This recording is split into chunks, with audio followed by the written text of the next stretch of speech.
So hello dear student, কেমন আছো? I hope প্রত্যেকে শুধু ভালো নয় ভীষণ ভালো আছো। স্ক্রিনের ওপর একটা প্রশ্ন দেখা যাচ্ছে, তাই না? প্রশ্নটা কি বলা আছে দেখো। প্রশ্নে বলা আছে cos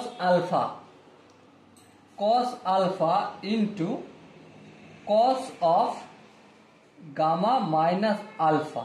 ওকে, তারপর কি আছে minus sine alpha into sine of gamma minus alpha equal to কি প্রমাণ করতে হবে?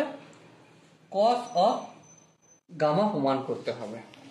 ওকে, আই হোপ তোমরা এটা বুঝতে পেরে গেছো কিভাবে সলভ করব, অ্যান্ড ভিডিওটা পজ করে তোমরা নিজেরাও আই হোপ করে নিয়েছো। ওকে, তো লক্ষ্য করো, আমি এখানে একটা কাজ করি। কি কাজ? কস আলফাটাকে আমি এ ধরছি, আর কস অফ আলফা মাইনাস এই গামা মাইনাস আলফা এটাকে আমি বি বলে মনে করছি। দেখো তাহলে cos A into cos B minus sine A into sine B. তাহলে এটা কিসের সূত্র? এটা হচ্ছে আমাদের কস এ প্লাস বি এর সূত্র। এবারে এখানে কস এ বলতে কোনটা? আলফা, এই আলফা লিখলাম, প্লাস বি বলতে কোনটা? গামা মাইনাস আলফা, তাহলে গামা মাইনাস আলফা লিখলাম। দেখো plus alpha minus alpha cancel out হয়ে গেল, সো কি বেঁচে রয়েছে? Cos of gamma. আর এটাই আমাদের রাইট হ্যান্ড সাইড প্রমাণ করতে বলেছিল, আর এটা আমাদের প্রমাণিত হলো।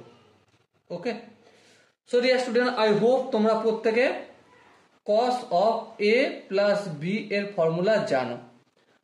একবার লিখে দিচ্ছি, cos A into cos B minus sine A into sine B. Okay, so dear student, I hope এই কোশ্চেনের কনসেপ্টটা প্রত্যেকে বুঝতে পেরেছো। যদি কোনো জায়গায় বুঝতে অসুবিধা থাকে, কনফিউশন থাকে, কি করতে হবে? কমেন্ট সেকশন আছে, কমেন্টে অবশ্যই বলতে হবে। আর দেখা হচ্ছে নেক্সট ভিডিওতে। ততক্ষণ পর্যন্ত ভালো থেকো, সুস্থ থাকো এবং জয় হিন্দ।